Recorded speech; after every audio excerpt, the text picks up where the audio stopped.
Patrick Pearse, by his own admission, led an armed rebellion against His Majesty's government. You have to ask yourself what counts as a win.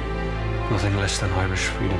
There was a peaceful, legitimate road to having our own parliament in Dublin. I couldn't get any words out. What did you want to say? They've shot my baby. Would any of these deaths have occurred had it not been for the rebellion? I don't believe so. We cannot build a free nation on the basis of slavery. I believe the insurrection was the wrong course of action. Do you deny that you travelled to Germany to recruit Irishmen from the ranks of British prisoners of war? Now, I can assure you that these murderous traitors are the root cause of all the bloodshed.